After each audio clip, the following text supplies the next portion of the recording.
الله الرحمن الرحيم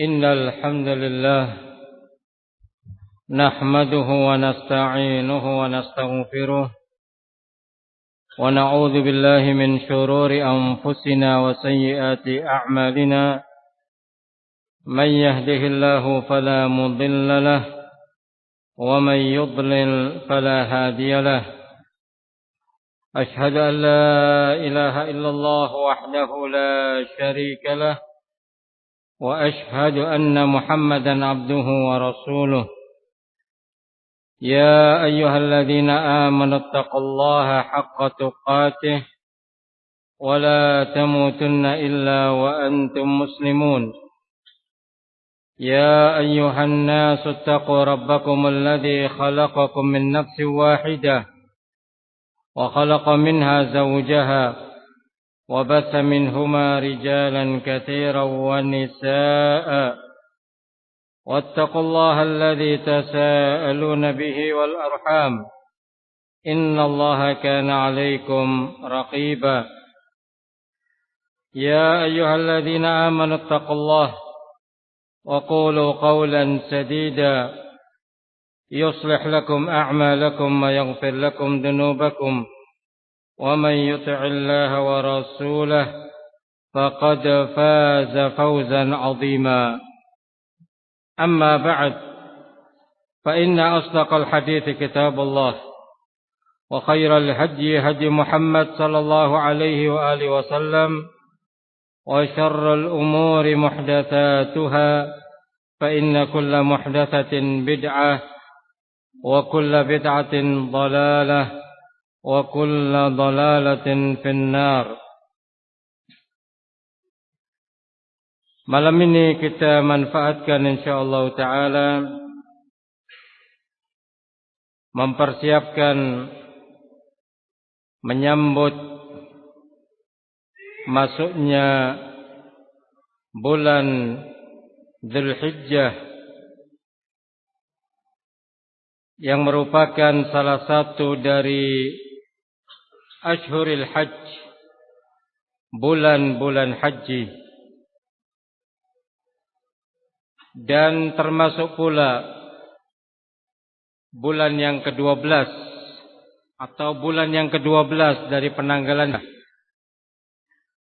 Maka bulan-bulan haji ada 3 bulan. Barangkali ada yang bisa menyebutkan bulan apa saja Ashhurul Haji, bulan-bulan haji. Nah, yang pertama bulan Syawal. Yang kedua adalah bulan Dzulqa'dah, yang kita sedang berada padanya. Tepatnya kita berada di penghujung dari bulan Dzulqa'dah. Tinggallah tersisa beberapa hari lagi kita akan mengakhiri bulan Dzulqa'dah. Mudah-mudahan hari Kamis depan sudah mengakhiri bulan Dzulqa'dah dan hari Jumatnya biidznillah taala memasuki 1 Dzulhijjah. Sedangkan yang ketiga adalah 10 hari pertama bulan Dzulhijjah. Itulah Ashhurul Haji. Bulan-bulan haji adalah bulan Syawal sebagai bulan ke-10, Dzulqa'dah sebagai bulan yang ke-11, sedangkan Dzulhijjah bulan yang ke-12 pada 10 hari pertamanya saja, yakni 1 sampai 10 Dzulhijjah. Kita sudah banyak membahas tentang masalah keutamaan bulan Dzulhijjah, amalan-amalan apa saja yang dilakukan padanya. Nah, maka maksud dari kajian malam ini kita akan melihat fatwa-fatwa para ulama berkaitan amalan-amalan di bulan Dzulhijjah. Kita ambilkan dari fatwahnya Al-Lajnah Ad-Daimah lil Buhuthil Ilmiyah wal Ifta' fatwa-fatwa yang terkumpul pada anggota tetap terkait dengan pembahasan dan fatwa secara ilmiah yang kantornya berada di Riyadh. Majelis Ulama Saudi yang berpusat di kota Riyadh di bawah kepemimpinan Al-Syekh Al-Walid Abdul Aziz bin Abdullah bin Baz rahimahullahu taala saat itu, yang kemudian mengeluarkan sekian cetakan darinya.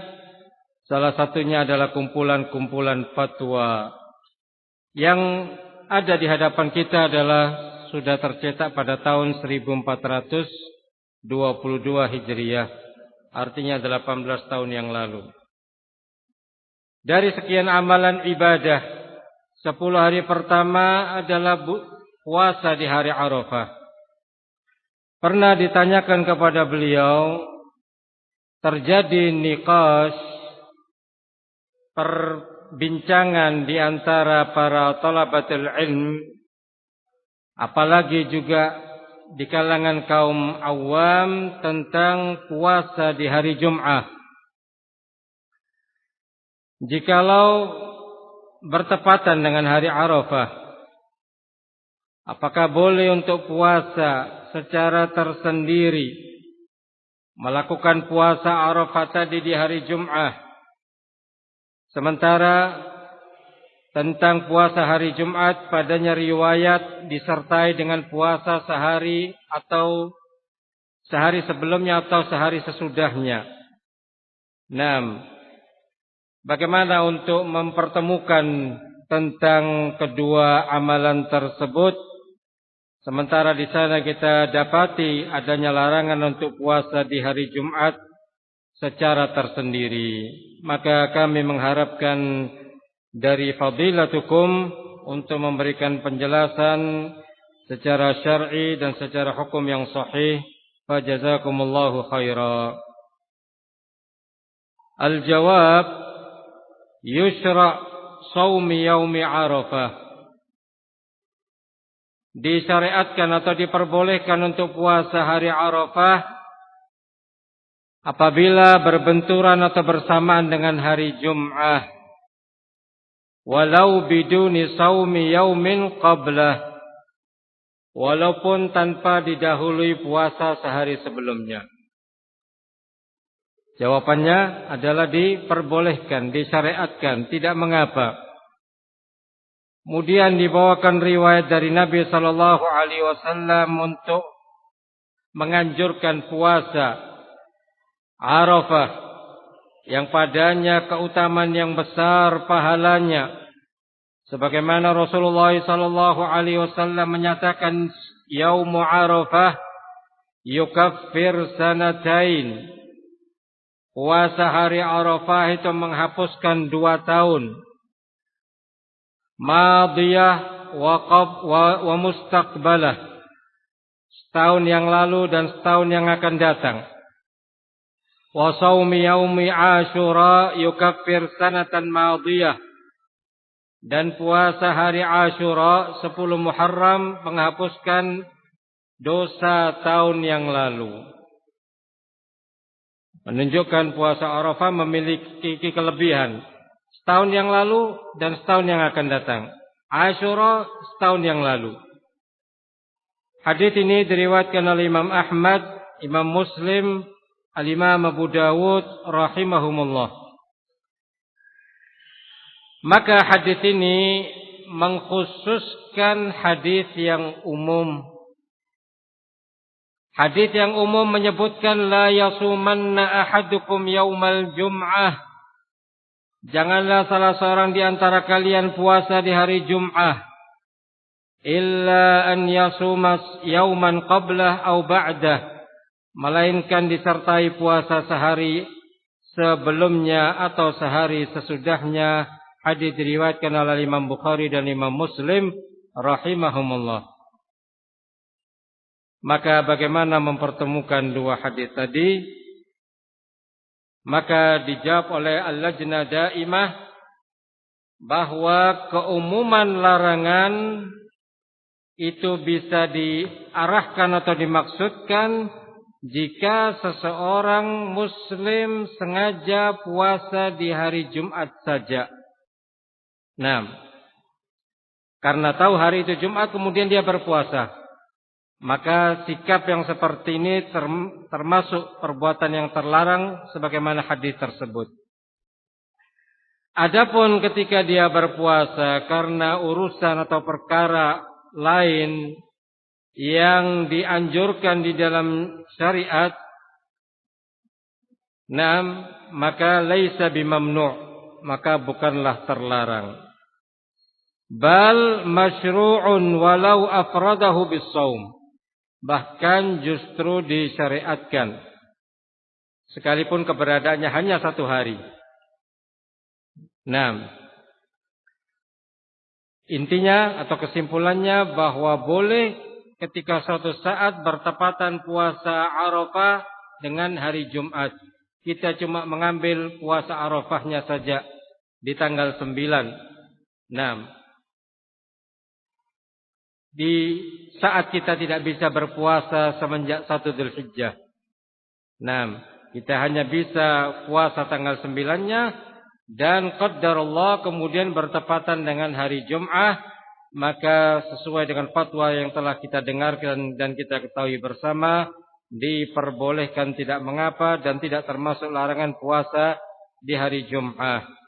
Akan tetapi jika dia berpuasa sehari sebelumnya, kana aula, maka lebih utama sebagai bentuk kehati-hatian dalam rangka untuk mengamalkan 2 hadis yang sudah kita dengarkan bersama dan dalam rangka menambah pahala. Bukankah itu diperbolehkan untuk puasa tanggal 8 Dzulhijjah? Sebagaimana pula diperbolehkan untuk puasa tanggal 7 Dzulhijjah, tanggal 6, tanggal 5, tanggal 4, tanggal 3, tanggal 2, tanggal 1. Silahkan bagi seseorang untuk berpuasa semenjak masuknya 1 Dzulhijjah dari hari mana yang dia maukan, dan sangat dianjurkan untuk tidak tertinggal pada tanggal 9 Dzulhijjah karena itu hari Arafah, sebagai upaya untuk sama-sama tidak tertinggalkan bagi orang yang belum atau tidak menunaikan ibadah haji. Maka mereka yang menunaikan ibadah haji, mereka wukuf di Arafah dan tidak dianjurkan untuk berpuasa. Sementara yang tidak berangkat haji agar sama-sama beramal, maka di hari itu puasa hari Arafah. Maka dalam rangka untuk mengamalkan 2 hadis tadi, sehingga dia puasa Arafah tanggal 9 yang bertepatan dengan Jumat, ditambahkan 1 hari sebelumnya yaitu hari Kamisnya. Adapun puasa sehari setelah Jumat, maka terlarang karena Idul Adha. Hari raya Idul Adha adalah haram untuk melakukan puasa. Maka demikian bijaksananya jawaban tersebut para ulama kita yang tergabung pada Al-Lajnah Daimah. Di antara anggota para ulama tadi, Asy-Syaikh Abdullah bin Qu'ud, Asy-Syaikh Abdullah bin Ghudayyan, Asy-Syaikh Abdul Razak Afifi, dan pimpinannya adalah Asy-Syaikh Al-Walid Abdul Aziz bin Abdullah bin Bas, rahimahullahu taala. Pertanyaan yang berikutnya, wahai Syekh, kita dapati perbedaan di antara sebagian orang puasa hari Arafah tahun ini. Kata si penanya, ketika puasa hari Arafah tadi berbenturan dengan hari Sabtu. Ini masalah berikutnya. Kalau tadi hari Jumat, sekarang bertepatan dengan hari Sabtu, yang insya Allah seperti yang akan terjadi biidznillah pada kita, jika tidak meleset. Idul Adhanya tanggal 11 Agustus hari Ahad, sehingga puasa Arafahnya adalah hari Sabtu. Di antara mereka ada yang menyatakan bahwa hari ini Arafah, maka kami berpuasa berdasarkan kabar seperti itu. Nah, dan sisi lain ada yang tidak berpuasa karena pernah tahu adanya riwayat larangan berpuasa di hari Sabtu untuk menyelisihi kaum Yahudi.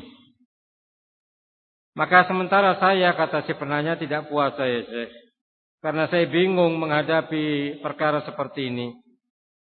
Maka jadilah saya tidak mengetahui hukum syar'i hari tersebut.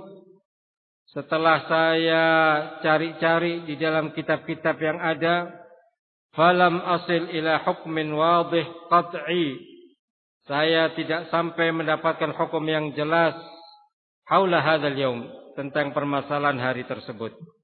Maka saya mengharap dari samahatikum an tarsyudani ilal hukmi syar'i, untuk bisa mengarahkan bagaimana jawaban yang sebenarnya. Fajazakumullahu khairan. Dijawab, yajuzu siyamu yaumi Arafah mustaqillan.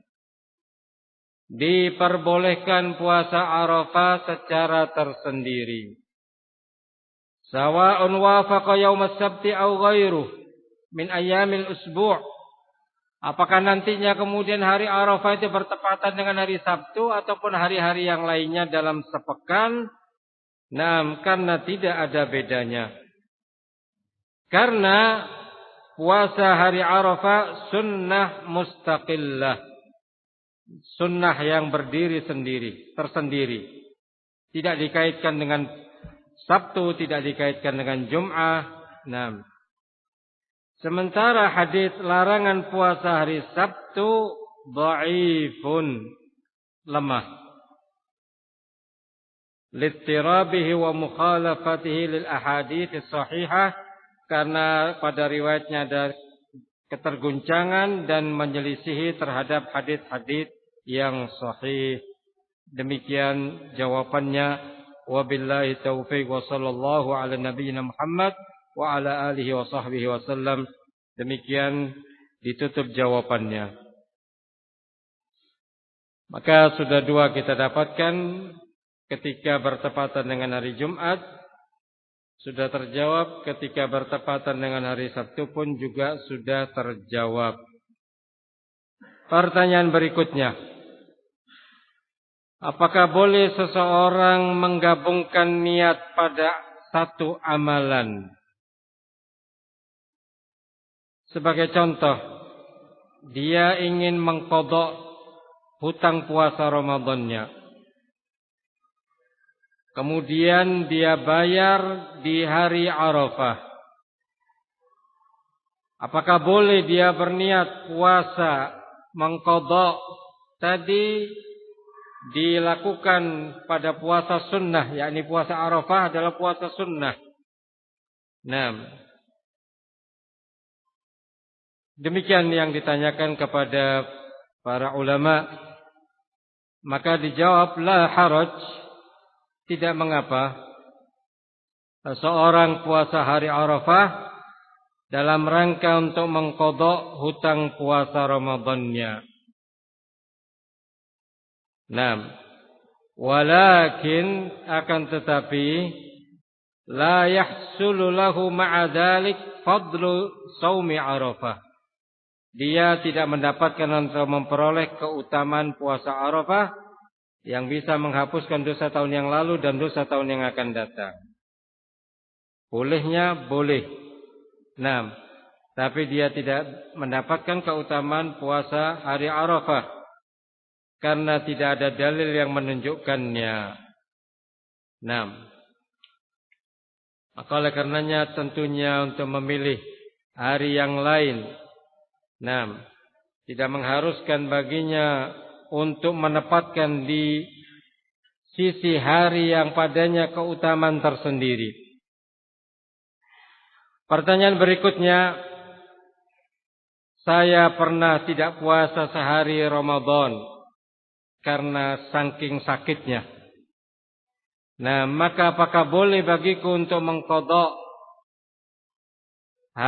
di hari Arafah? Perlu diketahui bahwa sudah saya lakukan. Al-jawab, idza kunta sumta yauma Arafah qada'anil yaum alladhi aftartahu min Ramadan.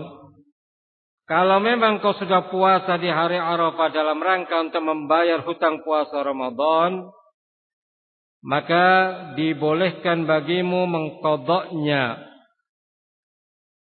Akan tetapi yang afdal, hendaknya seseorang menunaikan hutang puasanya selain hari Arafah. Mengapa harus ditempatkan hari Arafah? Nah, eman-eman puasa Arafahnya ada keutamaan tersendiri. Nah, maka dengan itu dia bisa menggabungkan dua keutamaan, yaitu puasa sunnah di hari Arafah dan dia membayar puasa yang wajib dari hutang puasa Ramadannya. Nah, sehingga dengan itu dia keluar dari khilaf tentang makruhnya mengqadha pada 9 pertama bulan Dzulhijjah. Sesungguhnya membayar hutang puasa seperti hutang puasa Ramadan kemudian dia bayar antara tanggal 1 sampai tanggal 9 Dzulhijjah itu karahiyah, hal yang makruh. Karena di sana ada amalan tersendiri untuk melakukan memperbanyak puasa. Adanya keutamaan 10 hari pertama bulan Dzulhijjah. Nah,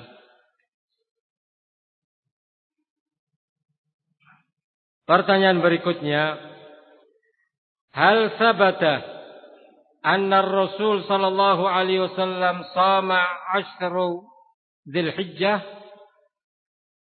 Apakah ada riwayat yang sahih bahwa Rasulullah sallallahu alaihi wasallam puasa 10 hari bulan Dzulhijjah? Apakah ada riwayat yang sahih beliau puasa selama 10 hari? Jawabannya lam yasbut. Tidak kita dapatkan riwayat yang sahih fi ma na'lam, apa yang sudah kita ketahui bahwa Rasulullah sallallahu alaihi wasallam puasa 10 hari bulan Dzulhijjah. Nah, maksudnya 10 hari adalah 9 hari. Tanggal 1 sampai tanggal 9 Dzulhijjah beliau puasa terus. Apakah ada riwayat seperti ini? Jawabannya lam yasbut, tidak bisa kita pastikan. Akan tetapi adanya anjuran atau motivasi untuk melakukan amal soleh padanya. Sesuai dengan riwayat yang sahih, ma min ayyamil amalus salihu fiha ahabbu ilallahi min hadhil ayyam. Tidak ada hari-hari untuk melakukan amal saleh padanya yang lebih dicintai di hadapan Allah Jalla wa'ala dibandingkan hari-hari tersebut, yakni 10 hari pertama bulan Dzulhijjah. Ketika Rasulullah sallallahu alaihi wasallam menyatakan demikian, maka para sahabat bertanya, "Ya Rasulullah, walal jihadu fi sabilillah, apakah tidak bisa disamakan 10 hari amalan 10 hari pertama itu dengan amalan jihad fi sabilillah?" Maka beliau menyatakan walal jihadu fi sabilillah. Tidak pula bisa disamakan dengan amalan jihad fi sabilillah sekalipun.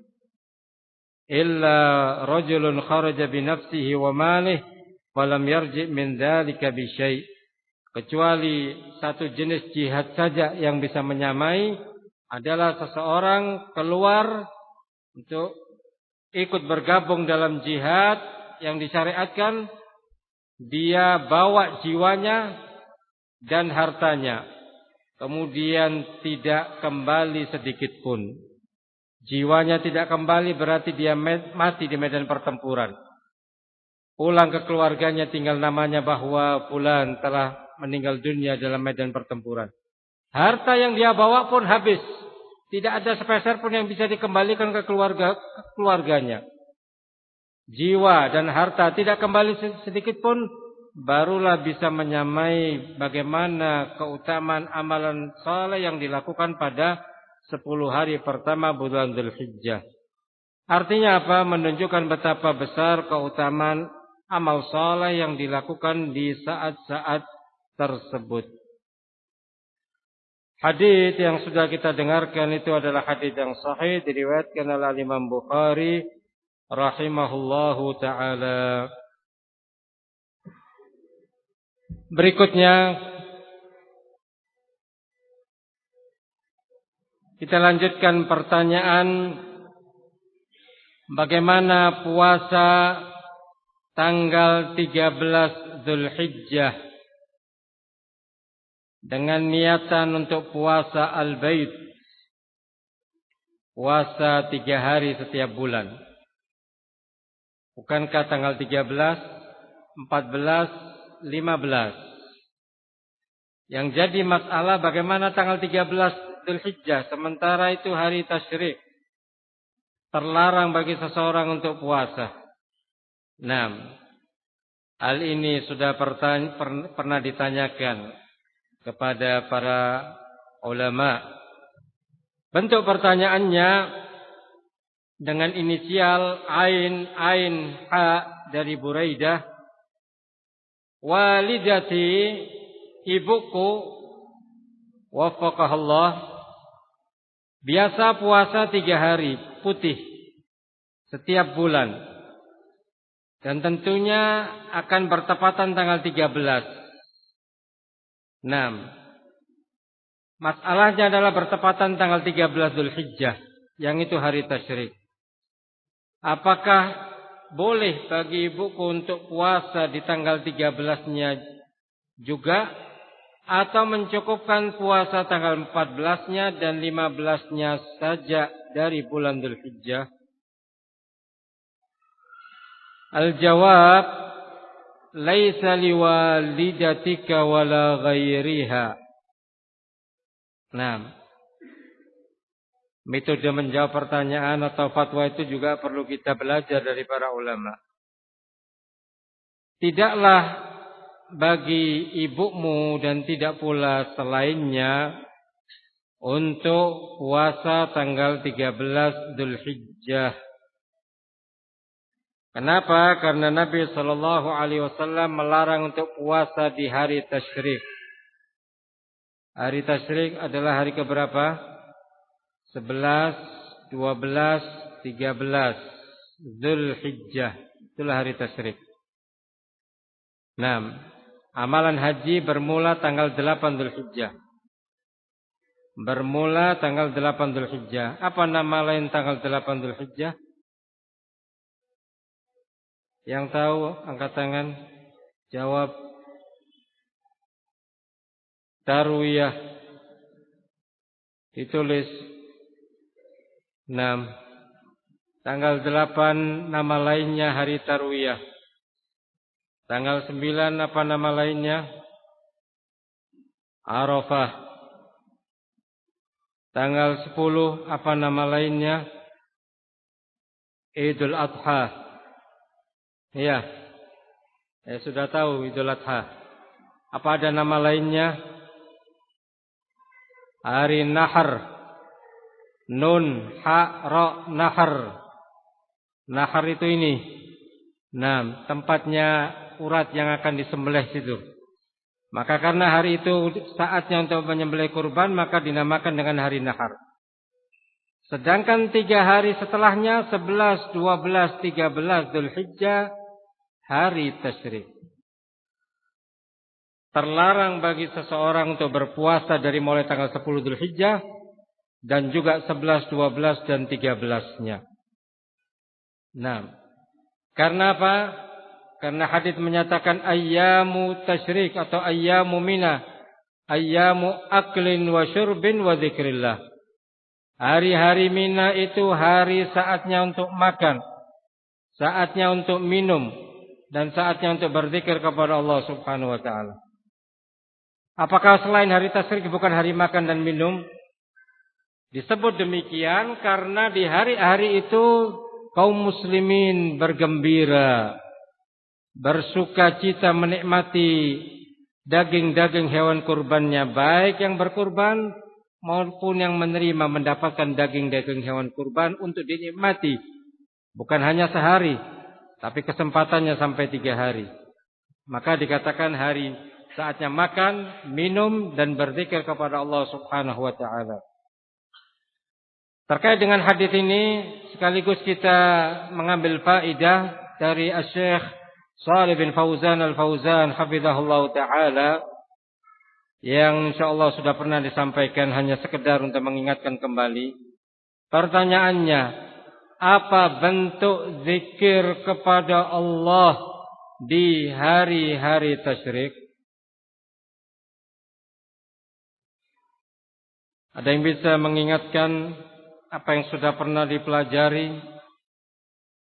Dikatakan hari-hari tasyrik atau hari-hari Mina karena memang orang haji sedang mabit atau nginap di Mina 3 hari itu adalah hari makan, minum dan berzikir kepada Allah Jalla wa'ala. Apa saja bentuk zikir kepada Allah di hari tasyrik? Yang pertama adalah melempar jumrah bagi jamaah haji. Bukankah setiap melempar mengucapkan nama Allah, Allahu Akbar, 6 sampai 7 kali? Kalau hari tasyrik yang dilempar 3 jumrah. Sughra yang artinya kecil, wusta artinya tengah, kemudian kubra besar atau nama lainnya kubra adalah Aqabah. Di 3 hari itu 11, 12, 13 yang dilempar 3-3-nya. Sedangkan kemarin hari raya Idul Adhanya yang dilempar cuma 1. Jumrah kubra atau Aqabah saja. 6. Adapun hari tasyrik 3-3-nya. Maka setiap kali melempar tentunya menyebut nama Allah dan itu bentuk zikir kepada Allah di hari tasyrik. Yang kedua, apa saja bentuk zikir kepada Allah di hari tasyrik? Man yujib, siapa yang bisa menjawab?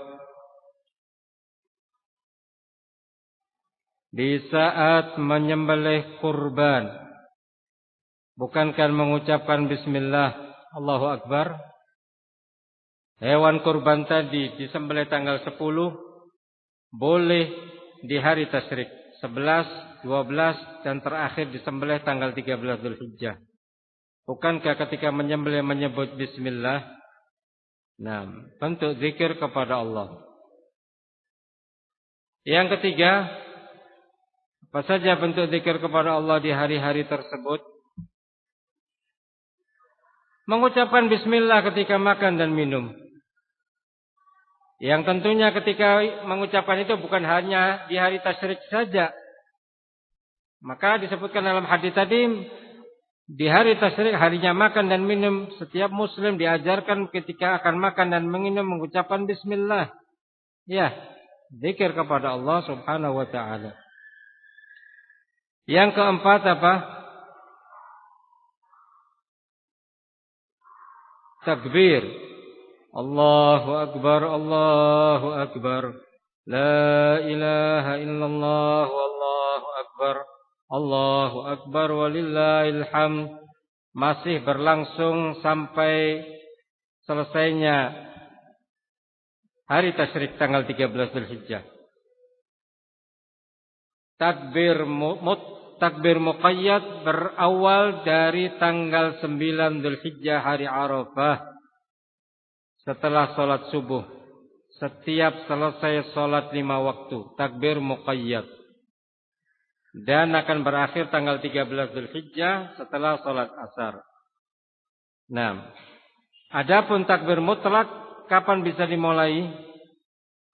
Semenjak masuknya 1 Dzulhijjah.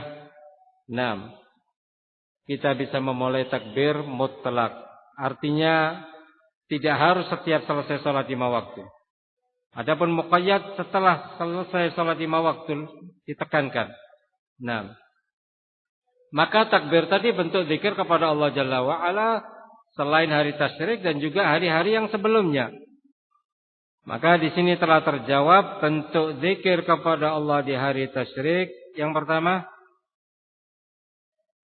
ketika melempar jumrah. Yang kedua, menyembelih kurban. Yang ketiga, ketika makan dan minum, menikmati rezeki dari Allah sesembelihan daging hewan kurban. Yang keempat, ketika bertakbir. Nah, kembali kepada pertanyaan tadi, bahwa bagaimana puasa tanggal 13 Dzulhijjah termasuk hari tasyrik sementara di sana adanya larangan? Jawabannya tetap tidak diperbolehkan tanggal 13-nya. Berdasarkan larangan dari Nabi sallallahu alaihi wasallam, innaha ayyamu aklin wa syurbin wa dzikrillahi azza wa jalla. Hari itu adalah hari makan dan minum dan berzikir kepada Allah. Hadis diriwayatkan oleh Imam Ahmad dan juga Imam Muslim dan yang lainnya. Nah,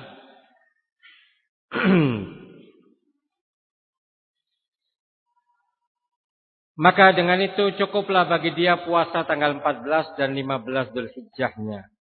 Nah, jika dia menginginkan untuk puasa tanggal 16 Dzulhijjah atau bahkan selainnya dalam bulan Dzulhijjah itu, maka itu adalah afdal untuk menyempurnakan 3 hari. Karena Nabi SAW telah mewasiatkan jamaah minas sahabah, sekumpulan dari para sahabat radhiyallahu anhum ajma'in, untuk puasa 3 hari setiap bulan. Apakah itu nanti berbenturan dengan ayyamul bait 13, 14, 15 atau tidak? Nah, akan tetapi ketika dia mau menempatkan 3 hari itu di tanggal 13, 14, 15, kana afdal, maka itu lebih utama. Intinya puasa 3 hari tiap bulan adalah disyariatkan, disunnahkan. Tapi kalau dia kemudian lakukan di 13, 14, 15, maka itu afdal. Terkait dengan bulan Dzulhijjahnya tanggal 13-nya jangan. Maka ambil 14-nya, 15-nya, 16-nya, atau mungkin 17-nya atau 18-nya, yang jelas selama bulan Dzulhijjah. Nah, berikutnya pertanyaan sekaligus dengan bulan yang lain, bagaimana hukum puasa nisfu Sya'ban karena di sana adanya hari-hari 13, 14, 15. Bukankah nisfu Sya'ban itu tanggal 15? Ketika seseorang puasa setiap bulan 3 hari, tanggal 15-nya bertepatan dengan nisfu Sya'ban, bagaimana? Maka dijawab, disunnahkan puasa 3 hari setiap bulan dari bulan Sya'ban ataupun bulan yang lainnya. Berdasarkan riwayat yang sahih dari Nabi sallallahu alaihi wasallam bahwa beliau memerintahkan sahabat Abdullah ibnu Amr ibnu al-As tentang perkara itu. Dan juga telah sahih dari Nabi sallallahu alaihi wasallam juga beliau mewasiatkan kepada sahabat Abu Darda dan Abu Hurairah radhiyallahu taala anhuma. Kita dapatkan faedah tambahan dari pertanyaan yang sebelumnya, bahwa disunnahkannya puasa 3 hari tiap bulan itu beliau perintahkan diantaranya para sahabat tadi, Abdullah ibn Amr ibn al-As, Abu Darda, Abu Hurairah radhiyallahu anhum ajma'in. Jika seseorang puasa terkadang 1 bulan ini, 1 bulan depan tidak, fala ba's, maka tidak mengapa. Li'annaha nafilah la faridah, karena itu sunnah bukanlah wajib. Wal afdal, nah ini sih sekarang dari sisi afdalnya. Yang afdal an yastamirra 'alaiha fi kulli syahr. Hendaknya dia continue setiap bulan. Idza tayassara lah, jika dia memang mudah untuk melakukannya. Nah, karena disebutkan dalam riwayat yang lain bahwa puasa 3 hari setiap bulan adalah senilai seperti puasa ad-dahr setahun lamanya. Nah, diwakili 3 hari setiap bulan, maka nilainya seperti puasa setahun. Berikutnya kita lanjutkan dengan pertanyaan dan fatwa berkait dengan salat Id. Saya ambilkan saja satu pertanyaan. Bagaimana hukum tahiyatul masjid sebelum salat Id? Pertanyaan ini ditujukan kepada Syekhuna Al-Walid Samahatul Syekh Abdul Aziz bin Abdullah bin Baz rahimahullah. Naam.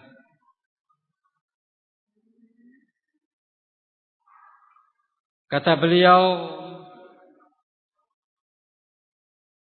bahwa salat Id jika dilakukan di masjid, maka disyariatkan bagi siapa yang mendatanginya untuk salat tahiyatul masjid walau fi waqtin nahi, sekalipun di waktu yang terlarang untuk salat, likauniha min dawatil asbab, dengan alasan karena mempunyai sebab.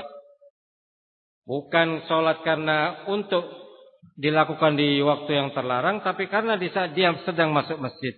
Berdasarkan sabda Nabi sallallahu alaihi wasallam, "Idza dakhala ahadakumul masjid fala yajlis hatta yusalli rak'atain." Hadis yang diriwayatkan oleh Imam Ahmad, Al-Bukhari, Imam Muslim dan yang lainnya, kata Nabi, jika salah seorang di antara kalian masuk masjid, maka janganlah duduk kecuali setelah dia salat 2 rakaat.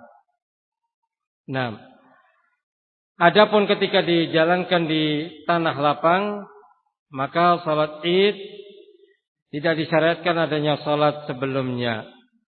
Karena laisa lahu hukmul masajid min kulli wujuh. Karena tidak ada kaitannya dengan hukum masjid dari segala sisinya. Li'annahu la sunnah li salatil Id qablaha wala ba'daha.